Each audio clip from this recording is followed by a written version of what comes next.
Hello friends, welcome back to my channel. Hi, मी सालस. तर आम्ही गेलो होतो भंडारदरा, शिवनेरी वगैरे. तर ब्लॉग पहिला आपण टाकलेला होता भंडारदऱ्याचा.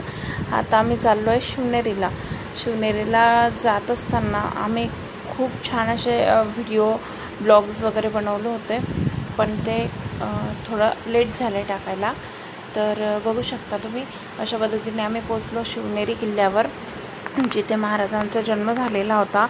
अशी पार्किंग होती गाड्यांची वगैरे. तिथून आपल्याला इथे सोडलं जातं. एंट्री फी काहीतरी 50 रुपये होती आणि पार्किंग फी 50 रुपये, असे काहीतरी पैसे होते. तर बघू शकता तुम्ही, वरती असा व्ह्यू आहे.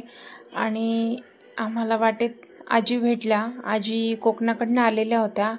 आजीसोबत जेंट्स नव्हते, त्यांच्या 2 भाच्या होतात. आणि आम्ही त्यांना, आजीला घेऊन वरती चढायला सुरुवात केली.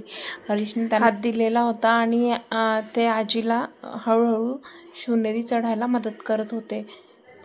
पण आजीच्या धाडसाचं कौतुक करावं तितकं कमी आहे. आणि आजीला जेव्हा आम्ही त्यांचं वय विचारलं तेव्हा तर आम्हाला धक्काच बसला. आजी बोलल्या की मी 85 वर्षाची आहे.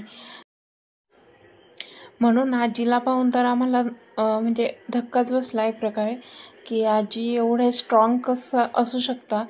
आपलं काय होणार आहे की आपण जेव्हा 85 वर्षाचे होणार आहे तेव्हा आपण जगू की मरू आपल्याला हेच माहीत नाही आहे. कारण खरंच ते म्हणतात ना, जुनं ते सोनं हे खरं आहे.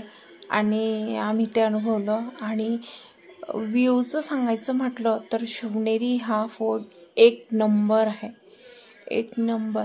खूप छान असं शिवाजी महाराजांचा हा किल्ला आहे. आणि आम्ही पहिल्यांदा गेलेलो होतो, त्यामुळे खूप मस्त वाटलं. आणि तिथे महाराजांचं असं वाटत होतं की खरंच अस्तित्व आहे अजूनही. वरती चढल्यानंतर असा फ्लॅट रस्ता आहे पुढे, आपल्याला जायचं असतं जेणेकरून आपण किल्ल्यापर्यंत पोहोचू.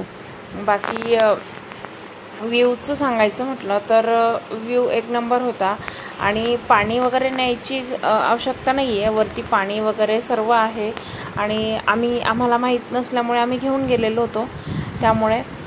पण वरती पाणी वगैरे त्यांनी व्यवस्थित सगळं सोयसुविधा वगैरे केलेली आहे. किल्ल्यावर जाताना खूप एक्साइटमेंट होती की ज्या ठिकाणी महाराजांचा जन्म झाला त्या किल्ल्यावर आपण जातोय.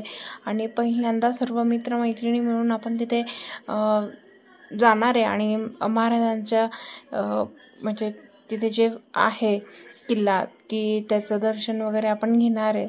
आणि खूप छान वाटतं की महाराजांचा आपण इतिहास बघितलेला आहे की महाराजांनी काय काय त्याग केलेला आहे आपल्या सर्व जनतेसाठी, रयतेसाठी त्यांच्या.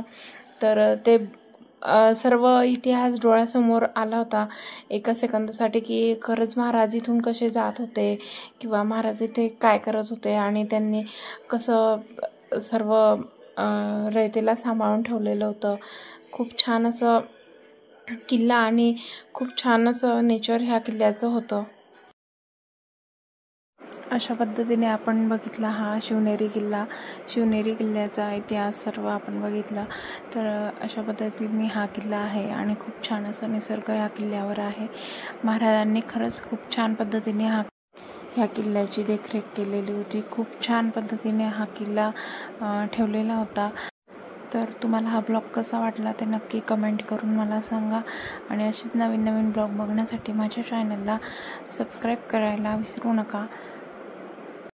आणि तुम्ही हा व्हिडिओ कुठून बघताय तेही नक्की कमेंट करून मला सांगा. तर असा होता आमचा हा ब्लॉग. खूप छान आम्ही फोटोशूट वगैरे केलेला, बघू शकता तुम्ही. Thanks for watching friends. Okay, भेटूयात आपण नेक्स्ट ब्लॉगमध्ये.